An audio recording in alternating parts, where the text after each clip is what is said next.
से बिरहा की शुरुआत हो गल बाबूजी लोग। कहानी एकदम ध्यान देवल जी आप लोग जे हमार कैसेट में सुनले हुई वो ध्यान दे ही बिल्कुल एकदम शीशा की तरह साफ छलक जाई, एकदम पानी की तरह एकदम साफ हो चल जाई। केवल ध्यान आप लोग दिए हैं, बहुत बढ़िया आप लोग सुने। तो हमारी माताएं बहनें भी बैठी हैं जो मातृ शक्ति देवी हैं। एमन ऐसा कोई आदमी ना हुई जो माई भंडारी के दर्शन न कैले हुई, सब लोग दर्शन कैले हुई। और माई ऊपर एमन नीचे है जा, उनके आंचल में हमन है जा हेजने पेरवा पोखरवा पर माई के डोला रुकेला सावन के महीना में। लेकिन गौर करेंगे बाबूजी लोग, कहानी की शुरुआत हो गई कैसे मास्टर। अब अरे राजा थे विजयगढ़ के एक धर्म देवता, हरदम प्रसन्न रहती थी याद शक्ति माता। आखेट में भूपेश से गाय मरी है, पीने न पाई पानी तो भी पत्ती पड़ी है। सूखा सबल पड़ा है चौपट हुई किसानी, खनवाए सात सरोवर लेकिन न मिला पानी। पिपरों ने कहा पतिव्रता नारी चाहिए, सातों के लिए सात घड़ावारी चाहिए।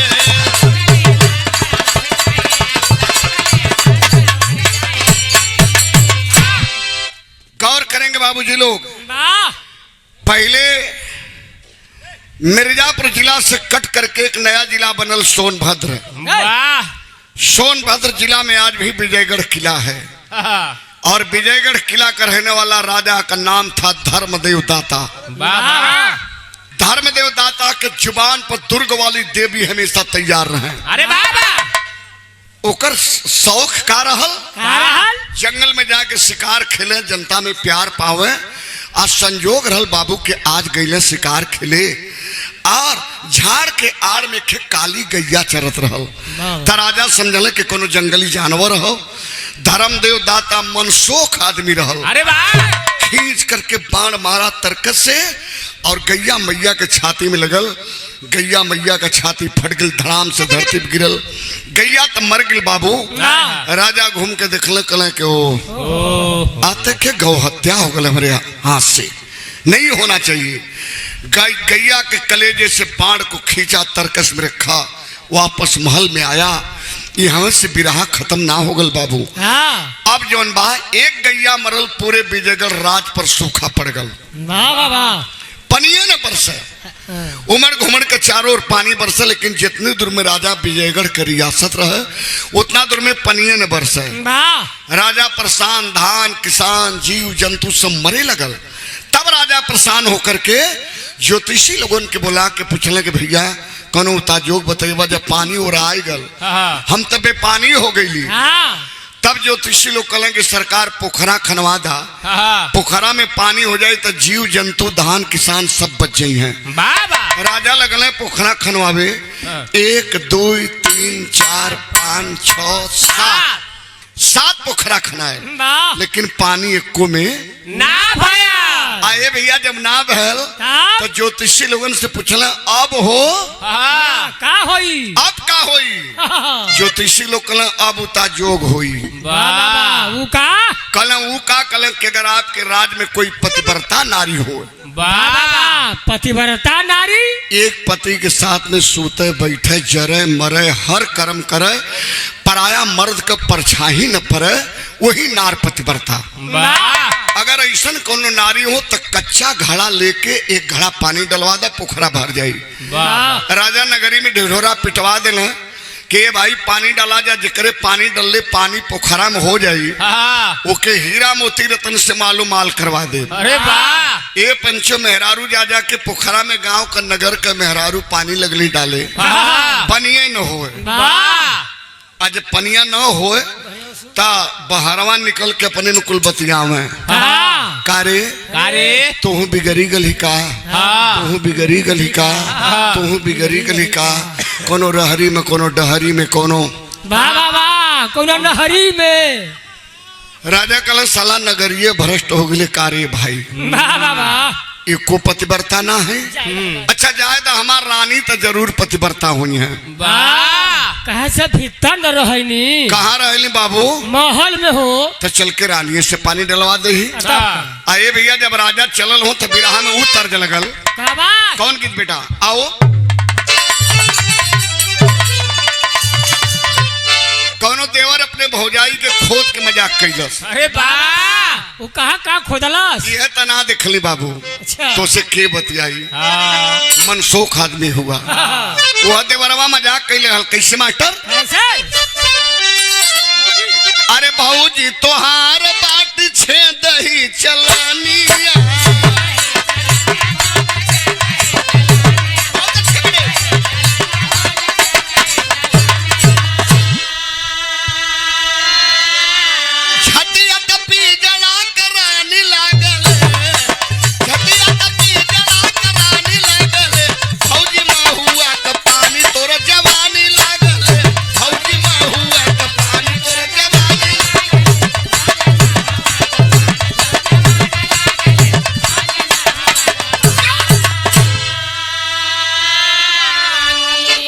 देवर हमरे राम के भैया ने रहल जला भैया ना। अच्छा भैया तर्ज रहल लेकिन विराह में फर्ज हो। राजा गए महल में अपने रानी से कहले ए रानी ए रानी ए रानी तो रनियवा रनिवास में रहल। रनियवा रनिवास में से निकल तो मालूम है का कल का हो का हो का आय हो बाबू। अरे तो बड़ा तेज कुद्दत बहो। कले रानी कुछ हो नहीं लेकिन पतिव्रता हो न। हई कले रानी अगर पतिव्रता हो तो मार मोच खड़ी है खड़ी हो। वो कहे कहलन बतावा बताओ थी लाइन गवाही दे। अरे बोले महिपाल आके माधुरी बचनिया।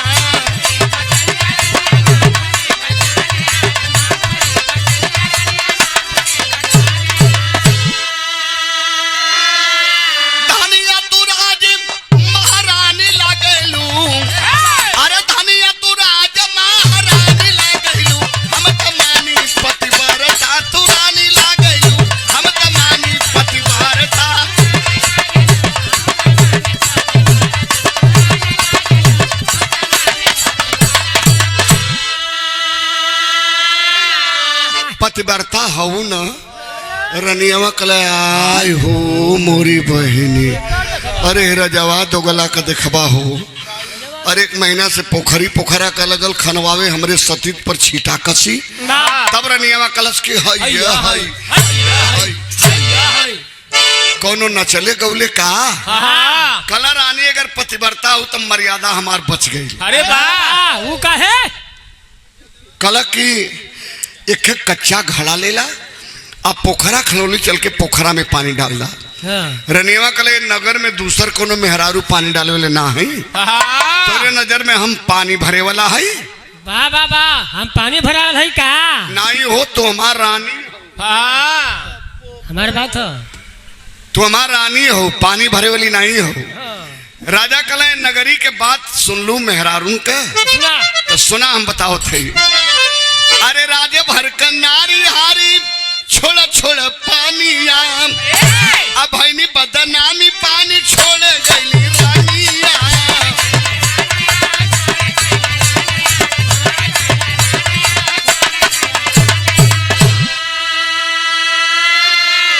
आशिक बोला कोतवाल तू सयानी लागैलू हम त मानी पतिव्रता तू रानी लागैलू।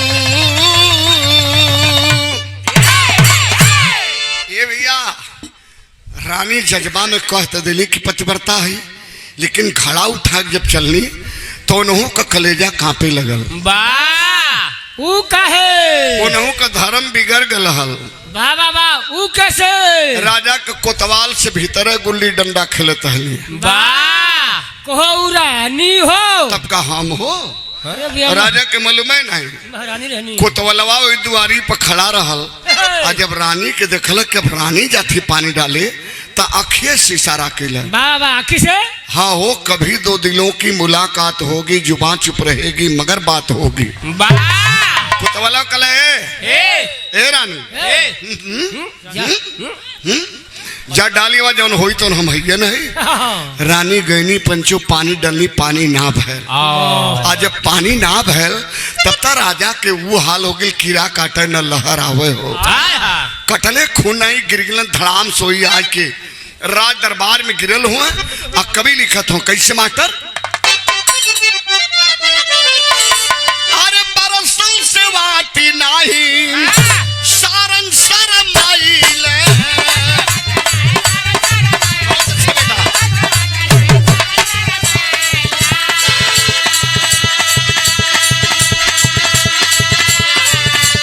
सपना देखावेली मयरिया की माइया न दहिया पाटी ना।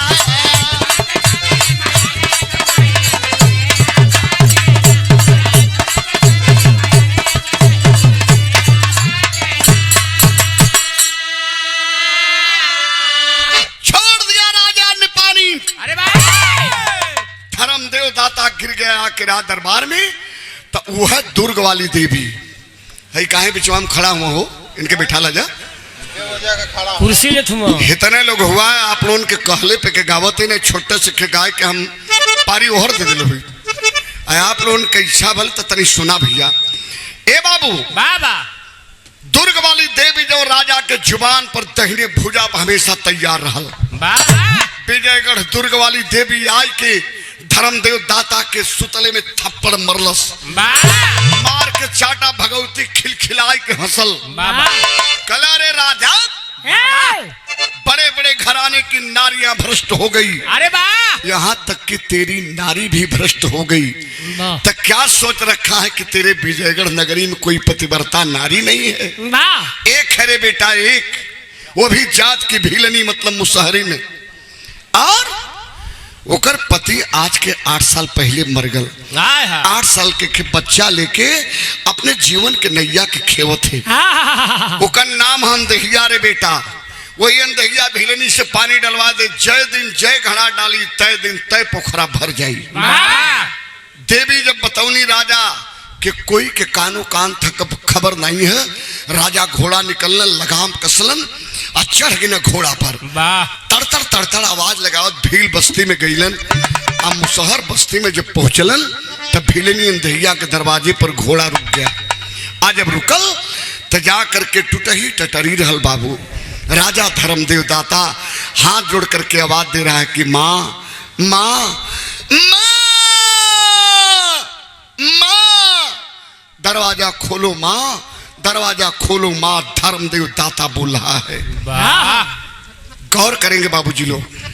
ए बाबू भीलनी अंदहिया बाहर निकल कलच की राजा बाबू आप आधी रात के बेला में, अरे खे कुकुर कौआ भेजले होता माय गल हुई, आप कहे परेशान भैला। तब कहला कि माई नगरी में सूखा पड़ गल, हम बेपानी हो गईली। बड़ा कोशिश कैली कि पानी हो जाए, 7 पोखरा खनौली, को पोखरा में पानी ना भैल। माई है घड़ा ले ले तू, चल के पानी डाल दे तू, त नगर बज्जत पानी में हो जा, हरा भरा हो जात नगरी। भिलनिया सुन ले पंचो कोनो सवाल ना कैलस, घड़ा उठौलस और उठाए के जाए के पानी डाल देलस। 3 दिन पानी डल राजा का 3 पोखरा फफाई गल।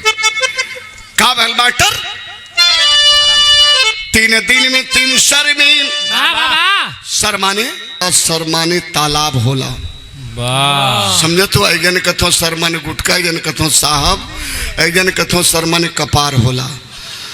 तो वहां हम ना है, हम यहाँ है। सरमाने तालाब होला। 3 दिन पानी डल। का भैल बाबू?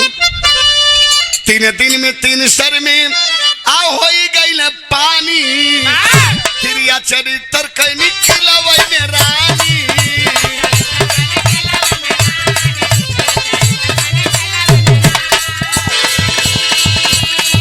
अरे भैले बाटे बड़ा की नरिया की नाइया ना कहिया बाटी ना।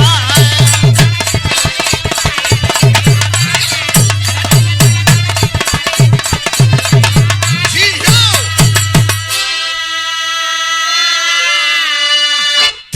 पोखरा में पानी डल 3 दिन पंचो 3 पोखरा राजा का फफाए लगल। बाबा मचल नगरी में हलचल। वाह कहो बड़के बड़के घराने का औरत डलनी पनिया ना भैल। हाँ एक कहो मुसहरिन पानी डलन दहिया भिलनिया हो जौन विधवा है ओकरे डले पनिया पोखरवा राजा का फफाई लगल। अब तक रनियवा कैगिल तिरिया चरित्र बाबू। बाबा तिरिया चरित्र यह करे जब सुंघरावे सेज पर लोटे पोटे लगे कि जान जाए राग धय धय के रोवे। पूरे महल में हलचल मच गल। राजा गईले तो कल कि अरे रानी का भैल हो रानी। पूछे भूपेश तो कहर बोली नारी। अरे वाह हमारी पिया जान घातक बीमारी। उठा जोग भारी था बाबुल दुआरी। सती सुत कलेजा निसारी। कलश की राजा ये बीमारिया का नौवा नहीं जाने थोड़े जाऊ। कबो कबो हमरे नैहरों में उभर जाए तो हमारे बाप के राज में पतिव्रता नारी रहे वो है ना का कलेजा काट के हमार बाप पपई लिया में हो राजा। यही कलेजावा पर रखा तो हमार कलेजावा ठीक हो जाए हो राजा।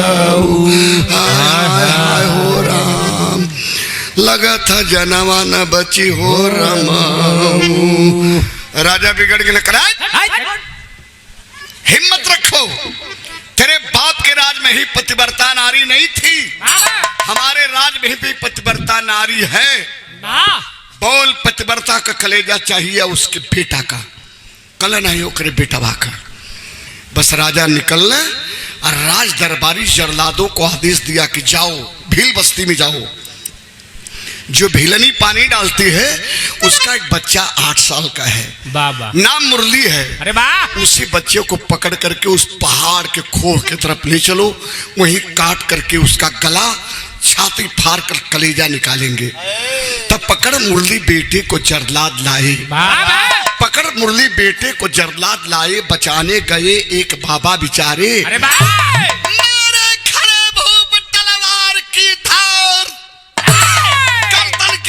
सरोवर किनारे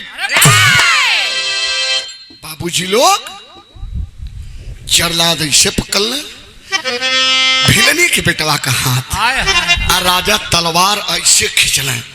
तलवार का खनक देख के छोटा सा बेटवा गुहार लगर करे हो बचाओ बचाओ बचाओ। तब धरती पर 3 गुहार पंचो आज भी बड़ा माने रखेला। बालक गुहार गौ गुहार त्रिया गुहार। बालक के गुहार पर विजयगढ़ किला के चट्टान खिसक गल। आज जब चट्टान खिसकल तो ओकरे नीचवा से खे फकीर निकलने नाम था मीरान शाह बाबा। फकीरी सिद्ध कर रहे थे बाबू। भैया भैया भैया भैया निकलने बाहर सन जैसन दाढ़ी बारहल एकदम जई फिरल बुढ़ौती कलन के रे बचवा धर्म देव। भूल से गैया मार दिया रे बेटा तो बेपानी हो गया।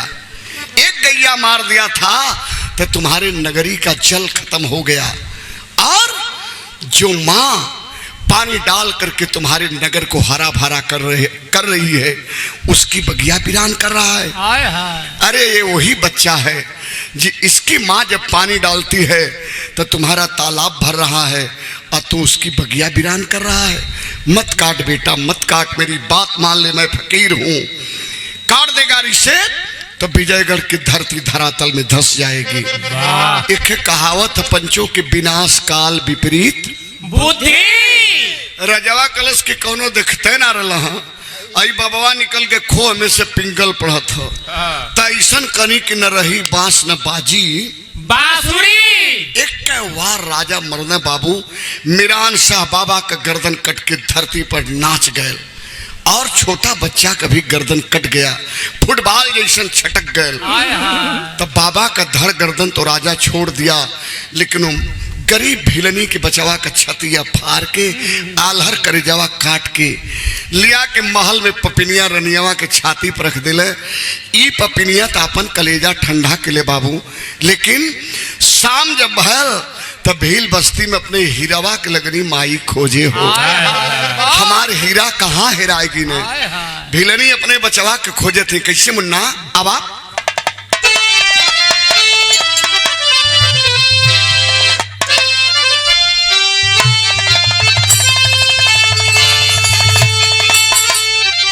ए मैया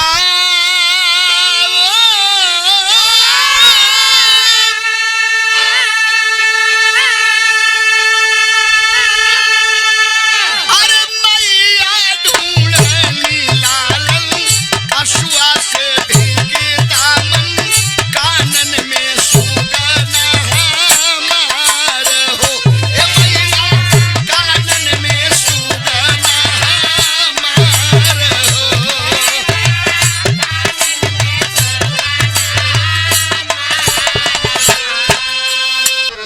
रोत रोत माई सुदगनी बचावा ना मिलने हाय हाय आज जब बेटा ना मिलने तो भिलनिया मालूम है का केला का न चूल्ही में आगी जरल न मुही में पानी गयल सुत गई ऐसे ही भैया बहनी से पूछे गांव घर से पूछे तो जे देखले रह वो न बतावे आधी रात जब भैल पंचो तो मालूम है भिलनी के झोपड़ी में के गल आवाला आइली याद सत्य महारानी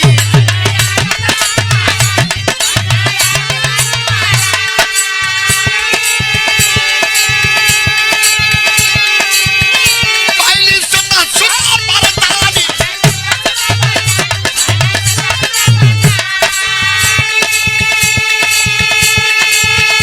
आइली सदा सुता परदानी जानी दुनिया बा खाली हरदम बेटी हमर आजीवन कानन में सुगन हमार हो ए भैया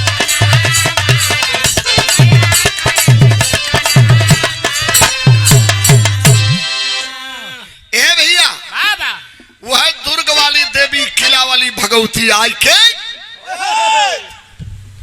जौन हो धर्मदेव दा आ भिलनी के झोपड़ी में खड़ा हो गई हाय हाय हाय कलिए बहनी काहे रोथू बेटा बाप दे कली के हम आई के हऊ कली अरे हम दुर्ग वाली राजा का पूज्यमान देवी है रे बाबा तोर बेटवा न मिली रे बहनी हाय हाय तोरे बेटा के लोग उठाए ले लें तब तक भिलनिया उससे छटपटाए बाबूजी से पानी से बहरे मछली तड़पैली हाय हाय कले बहनी हम केकर ढार बिगाड़ के लिए के हमरे बेटा को उठाए ले वह भगवती कली की बहनी तोरे बेटवा के रजवा उठाए ले रे हाय हाय जौने रजवा के पोखरवा में पानी डालती न वो रजवा तोरे बेटवा का छाती फाड़ के कलेजा काट के और रनियावा के ले जाए के महल में ओकरे कलेजा पर रख दिलस वाह तोर बेटा कपो न मिली बहनी वाह हम दुर्ग वाली देवी है और राजा का पूज्यमान देवी है लेकिन छोड़ दिली ओकर किला हाय हाय ये पाप के देख के अब ओकरे किला में कबो न जा बहनी लेकिन हाँ तोरे बुढ़ौती के तारन तार कह दे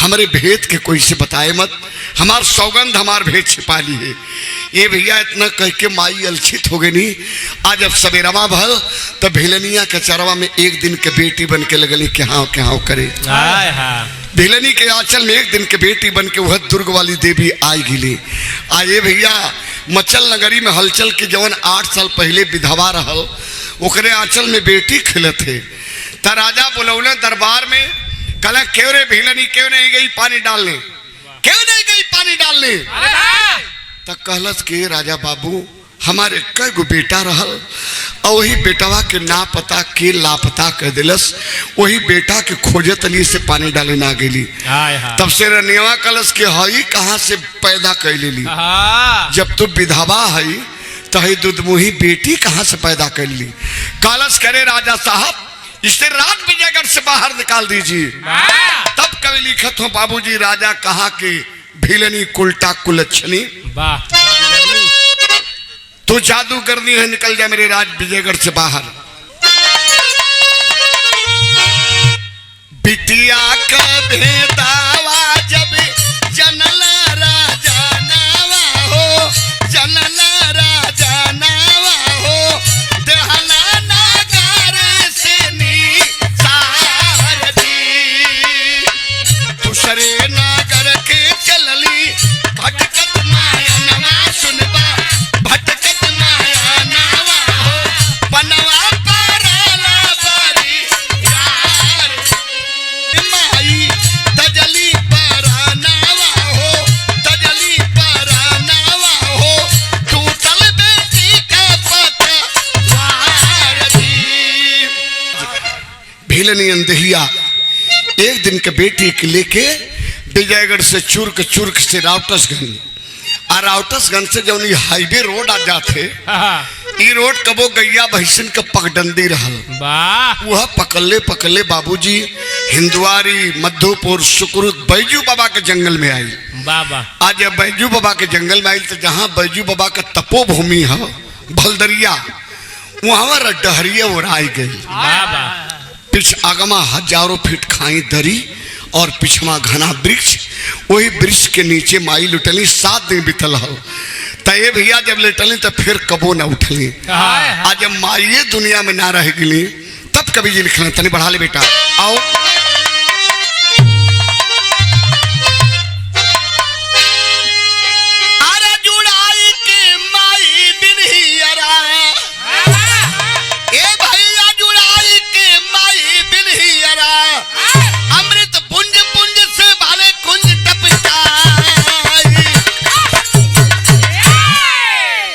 अमृत पुंज पुंज से भले कुंज टपकाई, जुड़ाई के माई बिनहियरा। माई तब मर गई वही जंगल में पंचो। लेकिन यही हरौरा का राजा, हरौरा का राजा के रहो कर्णपाल सिंह। कर्णपाल सिंह बैजू बाबा के जंगलवा में गए शिकार खेले, रथ पर चढ़ल है। आज जब चलल हुआ तो कभी बात लिखले यहाँ बिरहा तनिष अपने रंगत में आ गई। बेटा बेटा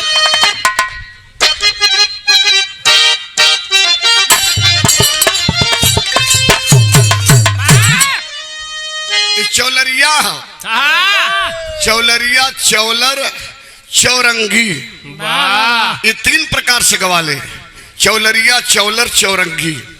लेकिन कैसे मास्टर दाता अरे बारी उमर कमरे लचकानिया, बारी उमर कमरे लचकानिया, कोरिया खींचा निहुर के पनिया,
जाता है तबले मालूम है का देखला एक पेड़ के नीचे एक बुढ़िया का लाश, और लाश के ऊपर एक दुधमुही 7 दिन का भैया रुका हो 7 दिन के बिटिया छछनत रहली। बड़ी सुंदर सुकोमल कन्या एक लाश के ऊपर छछनत रहली। राजा लगाम खींच दिया, यही हरौरा का राजा कर्णपाल। और लगाम जब खींचले तो घोड़ा रुक गए। राजा उतर के अजाय के लाश पर से बेटी को उठा ले और उठा के लेके अले महल में। सिपाही लोगन से कहले कि बुढ़िया के लाश के नदी के किनारे ले जाके जला दा, लकड़ी के चिता लगा के जला दा जा। ये भैया जब हरौरा के किला में अले तो ज्योतिष लोगन के बोलौला कल गैली खेले शिकार पौली बिटिया तरे कर हंस तरीका देखा जा। तो ज्योतिषी विद्वान देखल तो कहल सरकार ये कोई मामूली कन्या नहीं है, ये तो साक्षात भगवती का अवतार है। तो राजा कहले के बहन तक तो इनके बेटी मानत है, लेकिन जब भगवती का अवतार है तो इनके बहन माना। कैसे बाबू बोले वेद विचारी कन्या करी है सिंह सवार।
यही हरौरा के किला में बहिन मान के लगना लालन राजा लालन पालन करे। और धीरे धीरे जब 16 बसंत पार कैली तब भुला गेली कि हमारा अवतार काहे बदे भयल है। वाह एक दिन नैनागढ़ चुनार में खोह वाली दुर्गा जौन जहां नैना जोगिन पूज के अटल विश्वास पौली रहल, अरे वाह जहां रानी सोनमा पूजत रहल जौने दुर्गा के, वह दुर्गा अली कहली कि का हो बहिनी भूल गेलू मीरान साहब बाबा का मौत। अरे अंधेहिया मतारी तो के 7 दिन जंगल में लेके ढोत ढोत मर गई। अरे वाह तिगर अन्न पानी का काटल गल मुरली भाई तनी शहजा विजयगढ़ के किला पर। अरे वाह अजाय को नगरी के शांति देदा बहिनी। वाह ये तनी बात जब अहरौरा के किला में चुनार वाली दुर्गा आई के संकेत कैली तब तक बाबू कहली कि ओकर पाप का घड़ा भर के छलकत रे बहिनी, जाय को नगरी के शांति दे दे। ये भैया जब बिकरार रूप बनाए के चलल है अहरौरा के किला में से विजयगढ़ की ओर, तब बिरहा तनी से अपने रंगत में आ गल। बेटा क्या कहना मास्टर, आइए।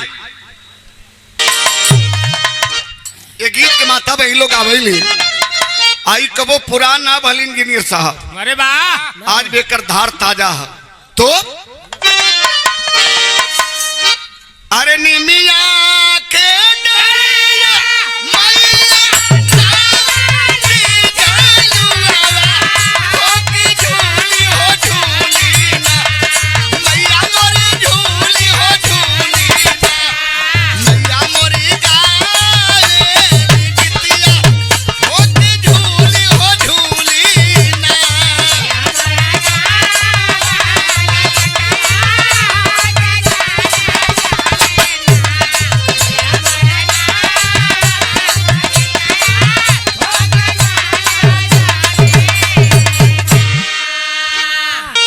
शेर का सावरिया मैया गई कवने घरिया हो तलवरिया लिहलेना हो तलवरिया लिहलेना चलली बीजे गधा कगरिया हो तलवरिया लिहलेना।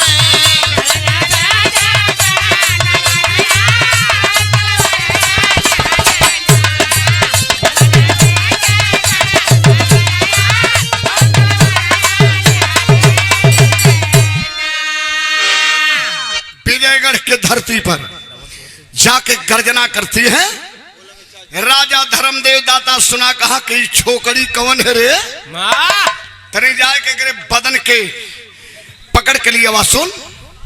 ये भैया 14,000 लश्कर विजयगढ़ वाले राजा के पास रहल। वाह वाह आज जब लश्कर आयल तो भगवती काट के खरिहान के दिली। वाह अंत में स्वयं विजयगढ़ वाला राजा चलल धर्मदेव दाता। वाह वाह आज जब करीब आयल हाँ भगवती तनी सुंदर रूप बना लेली। अरे वाह कली अरे अरे आजा आजा आजा आजा आजा आजा राजा आजा। हाँ कलेजा में समा जा। ये कली करेजा में समा जा। तब कहनी मर्दवा खाली बिरहा बिगाड़ेला। का कली के तनी करीब आजा राजा। हाँ ए भैया जब राजा करीब आल तो मालूम है का कहा कल इतनी सुंदर है के पट रानी बनाई। ए भैया आज जब राजा धर्मदेव करीब आल तब पकड़ के झोटा लगाए के तेगा भगवती कहनी के तनी हई देखे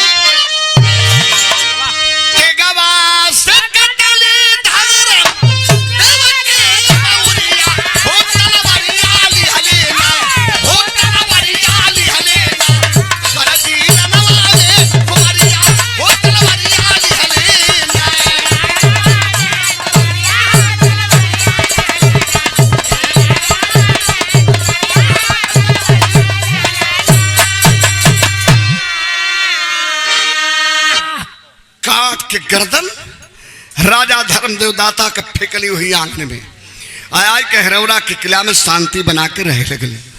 1 साल जब बीतल तो अगवा जब जइबा आप लोग अदलहाट बाजार है। अदलहाट बाजार से खिरोड़ जो चकिया के लिए जाते हाट से जब शर्मा मोड़ से मुड़बा तब भोइली पड़ेला। वो जमाने में भोइली के खेत ताना और रहल जौने का नाम रहल भंडवासुर। एकदम करिया रहल। देखा यो रबीनो लपटल नहीं तो हूं लपटल हुआ हमके देख के ना न कथुआ। ना भैया सुर असुर करिया होबे करन। ए भैया देखा भंडवा के पता चलल के हरौरा के राजा कणपाल के खे बहिन है अब बड़ी सुंदर है। तो चिट्ठी लिख के भेजलस। चिट्ठी लिख के भेजलस कले राजा कणपाल अपनी बहन की सगाई हमारे साथ कर दे, वरना जिस दिन हरौरा पर चढ़ाई करूंगा धरती के तहस नहस में कर दूंगा। अच्छा था राजा कणपाल जो पढ़ना चिट्ठी तो कल अरे साले अंडवा भंडवा कटा लवा नकेल से ना होई। शादी हुई तो कोनो राजा महाराजा से मेरी बहनी का आज जब हरौरा वाला राजा इनकार के लिए बाबू तब भंडवा सुर हरौरा पर चढ़ाई कर दिला। आज जब चढ़ाई के लिए तो हमारे बिरहवो तनी चढ़ गई बीरस में दे बेटा था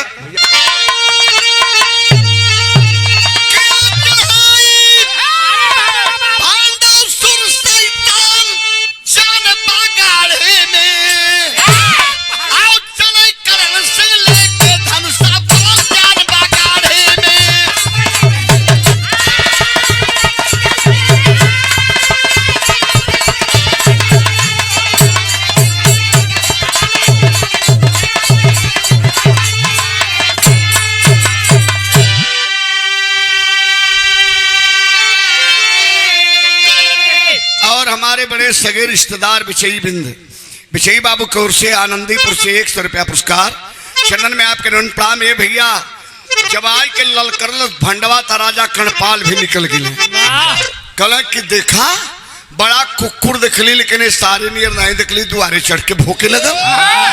तो राजा कणपाल का किला मालूम है कहा रहल वही दुर्गा बंधवा में हरौरा के जौन बंधवा है वो जनरल वहां से दल बल लेके आएगी ना यहाँ तक हरौरा के उत्तरी छोर पर जब तक का बल मास्टर आये सुर शक्ति के आगे राजा हारल लगे लड़ाई हो हराए तब बहिना को अभी लेबू लाज बचाई हो। 3 दिन राजा कणपाल लड़ा हरौरा वाला। अब भंडवा का गर्दन कटे धरती पर लहू गिरे तन से खड़ा होके फिर लड़े लगा। चौथे दिन मालूम है का भयल भंडवा चढ़े लगल राजा कणपाल हटे लगला। मैकिया तोड़बा का तोड़त नहीं बिरहवे से लड़ीला लड़ाई में तो देह ना थैला। अरे बिरहवा से ऐसे कहो ये भैया राजा लगना हटे तो उनकी याद आयल कि ज्योतिषी लोग बतौले कि हमार बहनिया शक्ति का अवतार है तो गुहार के लगे बहनी तनी दौड़ा मदद करा नहीं तेगा लगाई के गर्दन काट ले। जब भगवती के कान में आवाज भाई के पड़ल तो मालूम है का के मास्टर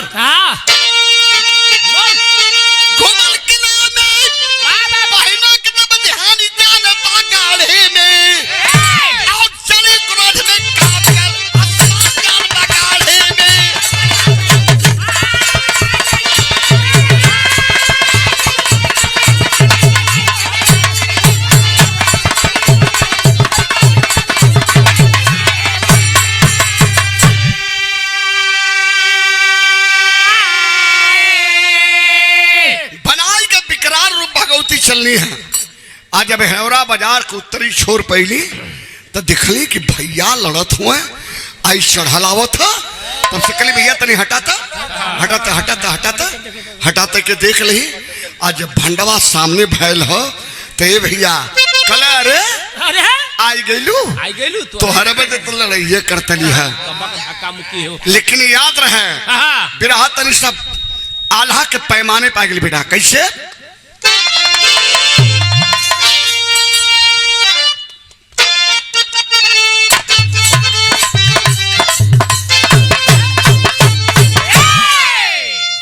बेटा बारे मुन्ना क्या बात है। अरे पड़ल विपद भाई के ऊपर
भगवती जौन हो काटत रहे भंडवा का लहू धरती गिरे खड़ा होकर लड़त रहे।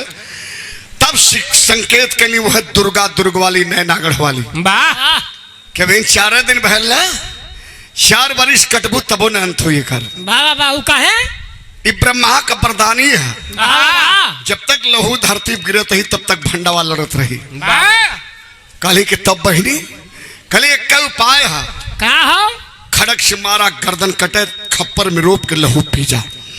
ये भैया मरनी खड़क से कटल गर्दन रोप के खप्पर में लहू पियनी तब भंडवा का तयंत हो गल। वाह लेकिन भंडवा का लहू जब भगवती के सर पर चढ़ल तब पूरा हरवरा नगरिये भंडवे लौके वाह लगनी लवे काटत मारत काटत मारत काटत मारत काटत मारत काटत मारत काटत मारत काटत मारत काटत काटत मारत जौन हो आगे बढ़ल चल जाते आ तब तक देवों के देव आदि देव महादेव वाह मणिकेश्वर महादेव निकल के सामने इलन कलन आ जाए कि भगवती के प्रणाम के न धैले न कलाई कलन करे देवी शांति शांति शांति देवी काली करे जे के लवे के लहत के त लय देहला का करवाई नगरिये लय के देबा। ये भैया जाए के भगवान शिव भगवती की कलाई पकड़ लिए त जहां शिव शक्ति को पकड़े वो जने माई का ससुराल हो गल। वाह आ जहां राजा कणपाल का किलवा वो जने का माई का नैहर हो गल। वाह यही हरवना नगरी में विजयगढ़ के दुर्ग वाली देवी आज के ससुराल भी बना लेनी और नैहर भी बन गल। वाह आज नगर में वो भगवती कौने नाम से जानल जाती शक्ति पीठ पहाड़ के ऊपर वो तालाब पानी और वह शक्ति पीठ कौने नाम से भगवती जानल जाती मास्टर अब बता।